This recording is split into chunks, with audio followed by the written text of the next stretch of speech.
O Aguinaldo era morador de Ribeirão Pires. Ele trabalhava na Volkswagen e tinha o cargo de técnico.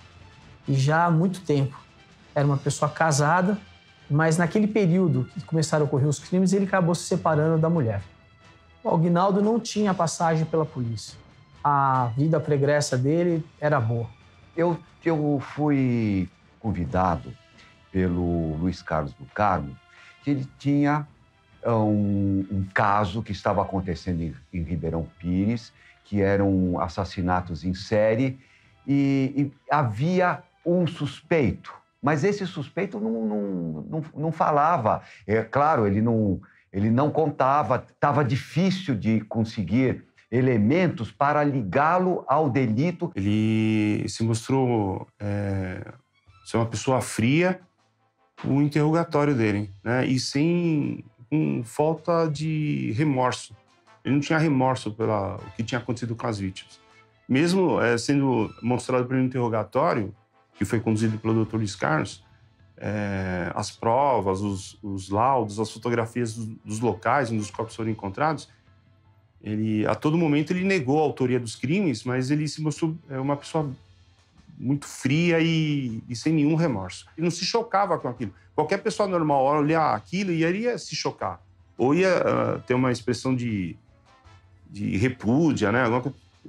Como se tivesse mostrado uma foto de um ambiente normal para ele. Isso me chamou muita atenção. Muito bem. Eu achei interessante essa postura, porque é uma das atividades da psiquiatria forense. Agora, o que o perfil psicológico leva a pessoa?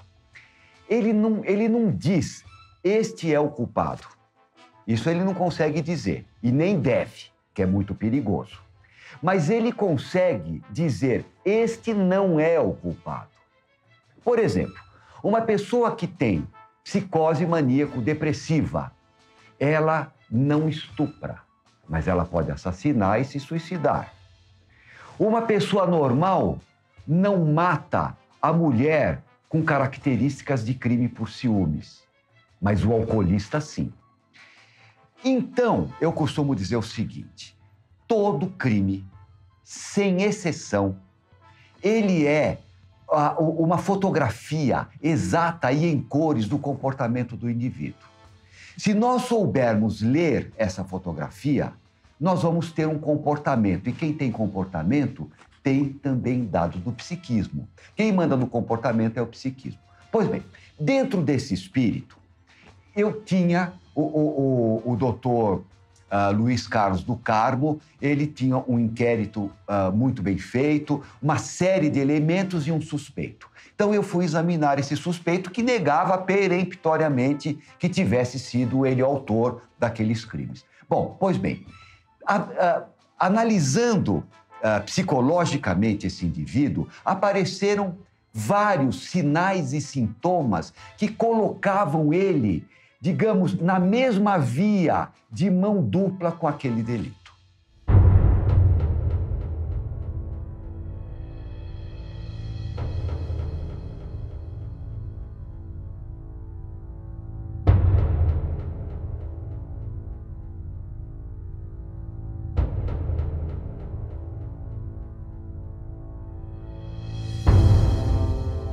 Então, ele não aparentava ter algum problema mental. Né? Ele agia como se estivesse falando de uma mesa. Por isso que eu digo que ele era frio. O que acontece é o seguinte, a lei para ele não existe. Não falo de lei no sentido legal, tá? Falo lei no sentido de proibições, limites. Então ele não consegue olhar o outro como sujeito, que tem seus desejos, suas vontades, seus limites. O outro é um objeto. Então, a mulher estava lá. Qual o problema? Tá? Ela estava lá, eu fui e fiz. Quer dizer, ele não consegue se colocar no lugar daquela pessoa e entender os efeitos que essa experiência pode trazer para ela. Tá? Porque para ele é o seguinte, não tem lei. Né? Ela estava ali, então não existe um limite, uma capacidade de exercer empatia. Então, uma das características do abusador É isso. A outra é uma necessidade, né, de satisfazer os desejos sexuais de uma maneira muito rápida, né? Então, sem critérios, sem nada. Então, o desejo dele se sobrepõe sobre o outro. Então, por isso que o outro é tratado como um objeto, né? Isso que é traumático para a criança, para o adolescente e para um adulto, né? Ele sair da condição de pessoa e virar simplesmente um objeto. O Aguinaldo, o perfil dele, que nós conseguimos esclarecer junto às testemunhas, os amigos dele, era uma pessoa que, quando via uma mulher, ele se modificava. Testemunhas, colegas e amigos que nós conversamos, deu esse depoimento. Ele tinha um transtorno quando via mulher. Ele não poderia nunca ser excluído. Eram alguns sinais e sintomas clínicos que mostravam a grande possibilidade daquele indivíduo ser, ainda que negasse, ser o autor daqueles delitos. Eu me lembro de alguns elementos, como, por exemplo, os delitos que ele praticou eram delitos sexuais. Com as vítimas, elas eram abusadas. E claro que, então, se esperaria, no exame desse suspeito ou desse possível autor, algo de deformação sexual. E ele, neste exame que ele se submeteu, ainda que ele negasse os delitos, muitos fatos de desordem sexual apareceram.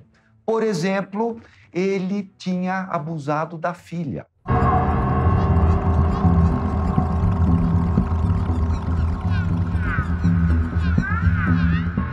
Conversando com a esposa do Aguinaldo, ela disse que, tempos atrás, o Aguinaldo teria tentado, investido contra a sua filha mais nova.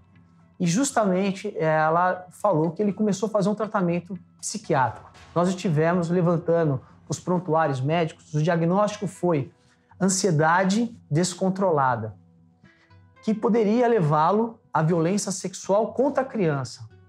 Na ocasião dos fatos que ocorreu isso, a mãe dela não quis fazer nenhum boletim de ocorrência, mas determinou que ele fizesse um tratamento. E ele, conscientemente, iniciou a fazer esse tratamento. Ele abandonou esse tratamento logo depois que iniciou. A filha negava, mas era inconteste por outros depoimentos. Ele também negava que tivesse abusado da filha, mas quando arguído com mais, digamos, de outras formas, por vias colaterais, ele respondeu, por exemplo, no momento que tem o pai passar a mão na filha. Para ele, este não era uma ruptura de valores éticos e morais. Ele aceitava isso. Tem uma testemunha que foi a namorada do Aguinaldo, que disse que ele não conseguia ejacular.